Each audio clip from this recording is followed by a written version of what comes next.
राम सेतु बन रहा था, परमात्मा श्री राम सेतु के इस तरफ खड़े हैं। सब बंदर भालुओं ने पुल बनाया और बहुत पतला पुल बना।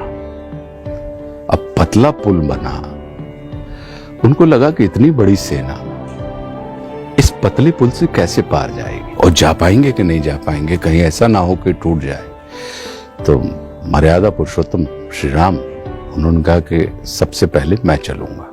वो आके खड़े हुए, जैसे ही वो आके खड़े हुए तो जितने जलचर थे वो सारे अतल से तल पर आ गए और बिल्कुल उन्होंने उस पत्थर को सॉलिड करते हुए उसको और प्रशस्त कर दिया।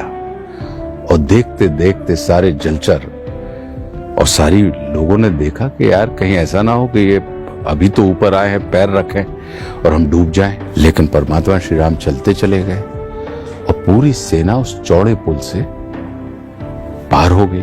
तो उस पार जाके जामवंत जी ने उनसे कहा कि प्रभु, जब सब कुछ आपको ही करना था तो हम लोगों से ये पत्थर वत्थर ढुलवाने की क्या जरूरत थी? आपके खड़े होते साथ ही देखिए इतना चौड़ा पुल हो गया, सब आपकी ही कृपा थी। तो बोले कि ये कृपा भी तब जुड़ती है जब पुरुषार्थ तुम्हारा था। तो तुम्हारा पुरुषार्थ अगर नहीं होता तो इतने से पुरुषार्थ के साथ इतनी बड़ी कृपा जब जुड़ती है वो तभी जुड़ेगी। कृपा दिखाई नहीं देती, पुरुषार्थ दिखाई देता है, क्योंकि वो ससीम होता है।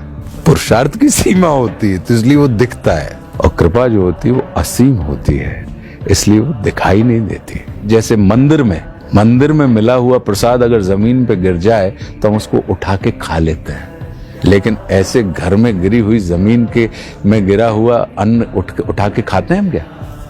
तो ये प्रसाद है। तो ये किससे मिला है? कृपा से मिला है। कृपा मतलब कर और पा। कौन?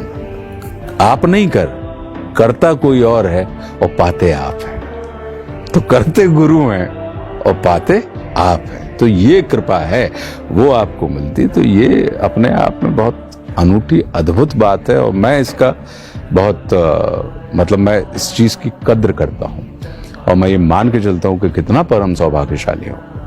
नहीं तो लोग, इस संसार की 8 अरब की आबादी है, तो इस 8 अरब की आबादी में अगर आपको 10-25 लाख लोग या 2-5 करोड़ लोग आपको उसमें से आपको देख के मुस्कुरा देते हैं, अपने दुख भूल जाते हैं, तो ये कितना बड़ा जादू है कि आप लोगों की परिस्थिति भले ही ना बदल पाए लेकिन आप लोगों की मनस्थिति बदल देते हैं। और अपने यहाँ कहा ही जाता है कि मन चंगा तो कटौती में गंगा।